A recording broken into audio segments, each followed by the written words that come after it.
నమస్తే. మనం మీర్జా సాహిబా ప్రేమ కథని 2 భాగాల్లో విన్నాం. ఇది 3వ భాగం. సాహిబా ఇంట్లో పెళ్లి హడావుడి మొదలైంది. సాహిబా రెక్కలు విరిచిన పక్షిలాగా ఒక గదిలో మూలబడి ఉంది.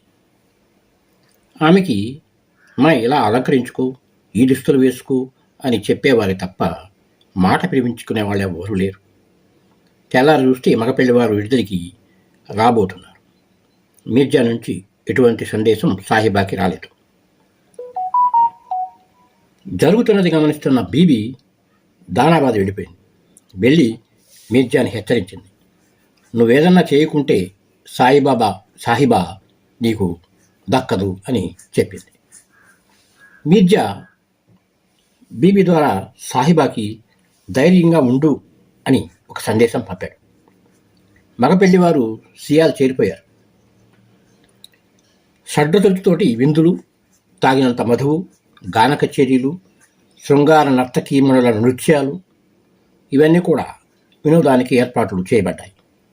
గ్రామం అంతా కూడా జాతరగా ఉంది. ఆ రోజు చీకటి పడే సమయానికి మీర్జా అశ్వారూఢుడై సియాల్లోకి వచ్చేశాడు. ముఖానికి ముసుకుంది, చేతిలో విల్లుంది, భుజాన అంబుల పొది ఉంది, తన మొలకి ఖడ్గం ధరించి ఉన్నాడు.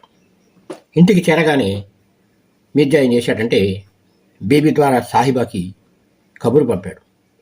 ఈ రాత్రంతా మోటు మునిగాక తనతో రావటానికి సిద్ధంగా ఉండాలని, తెల్లవారికి ముందే తను గుర్రంతో సాహిబా ఇంటి ముందు ఉంటానని ఆ సందేశంలో ఉన్న సారం.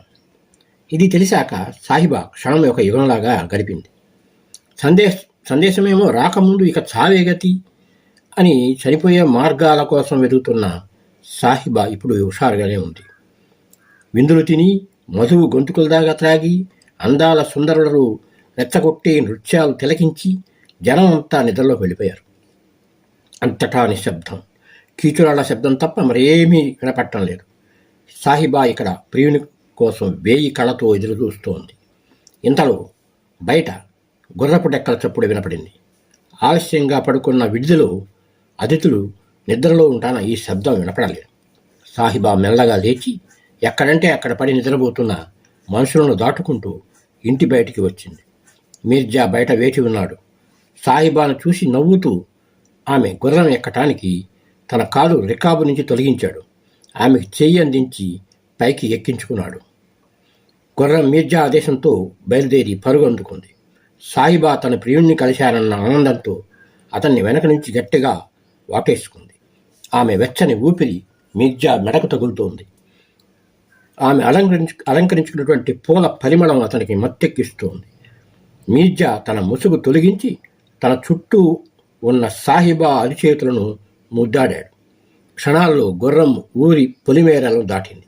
తెల్లారిపోతోంది. సాహిబా ఇంటి ఆడవారు వధువు ఇంటిలో లేకపోవటం గమనించారు. కేకలు పెట్టారు. అందరూ లేచారు.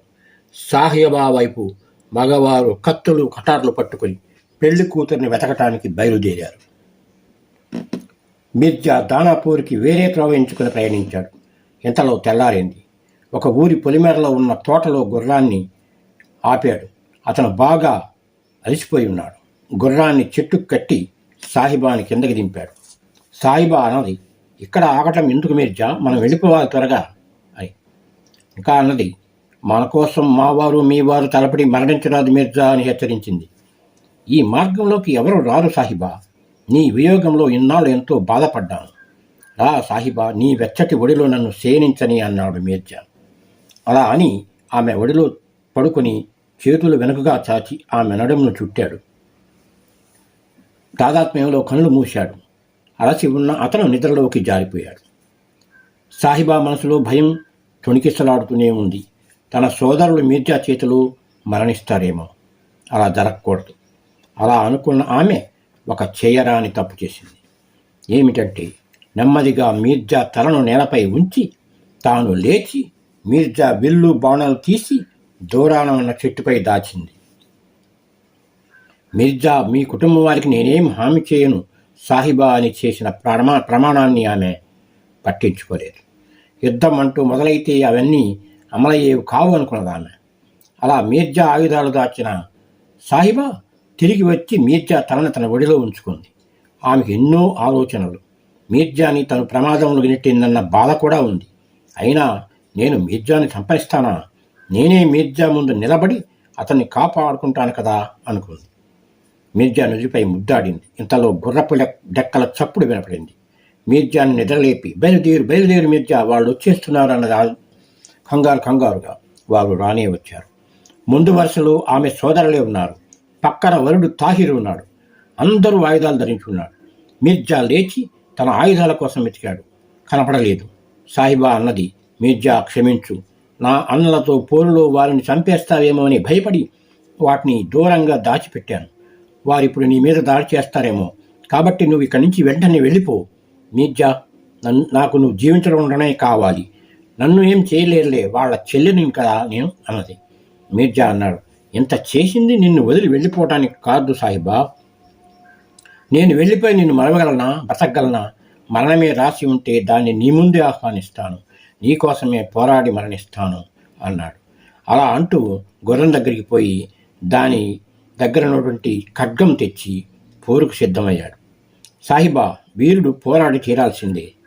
అక్కడ పరా అన్నది ఉండదు. నేను చంపుతాను, నువ్వు లెక్కపెట్టు. ఈ పోరులో నీవారు కూడా గాయపడవచ్చు. దానికి మాత్రం నన్ను క్షమించు అన్నాడు. సాహిబా మీర్జాని గట్టిగా వాటేసుకున్నది. ఆమె కౌగిలి తప్పించి, సాహిబా, వారు నిన్నేమీ చేయరు, భయపడకు అన్నాడు. మీర్జా ఖడ్గం జులిపిస్తూ శత్రువుల ముందు నిలబడ్డాడు. సాహిబా సోదరులు 7 వరుడు తాహిర్ ఒక్కమ్మడిగా మీర్జాపై దాడి చేశారు.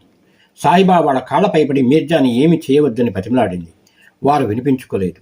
ఆమె సోదరులు అన్నారు, నిన్ను ఎంత గారాభంగా పెంచాం, కుటుంబానికి ద్రోహం చేసి పరాయి వాడితో పారిపోతావా? వాడిని వదులుతామని ఆశ పెట్టుకోకు.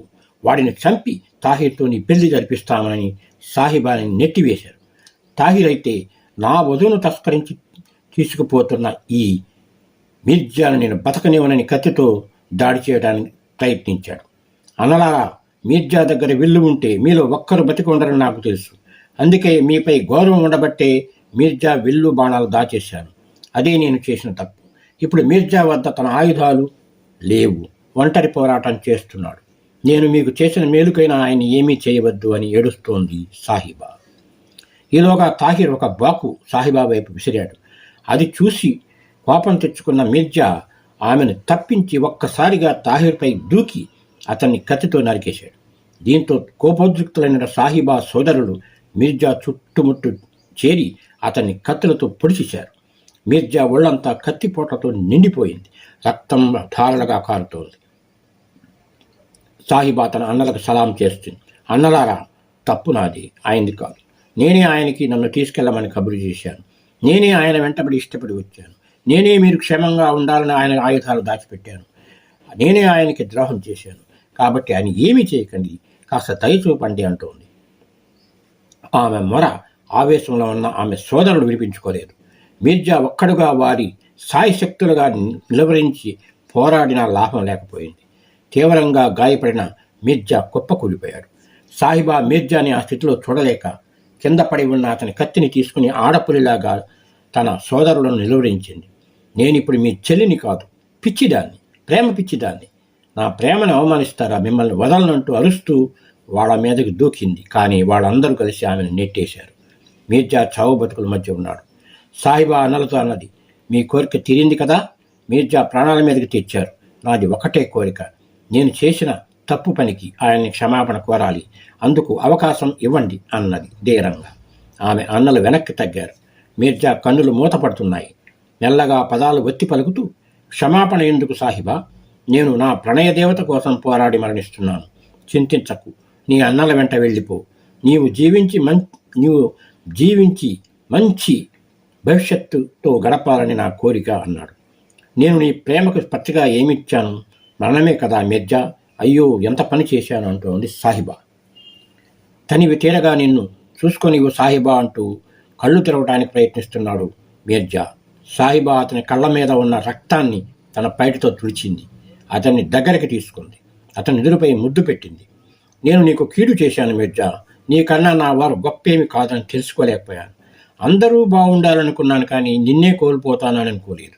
నీవు లేని నేను ఎందుకు బ్రతకటం మీర్జా నీ నుంచి నన్ను ఎవ్వరూ వేరు చేయలేరు అంటూ సాహిబా మీర్జా దేహంపై ఉన్న బాకు లాగి తన గుండెల్లో పొడుచుకున్నది.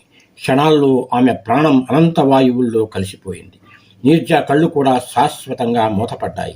అమర ప్రేమికులు తమదైనటువంటి ప్రేమలోకం చేరి ప్రజల గుండెల్లో ఇప్పటికీ నిలిచిపోయారు. ఈ విషాద ప్రేమ కథాధారంగా 1929 నుంచి అనేక సినిమాలు వచ్చాయి. విన్నారు కదా మీర్జా సాహిబా ప్రేమ గాథను. మరో గాథతో ఇంకొకసారి కలుద్దాం. నమస్తే. Thank you.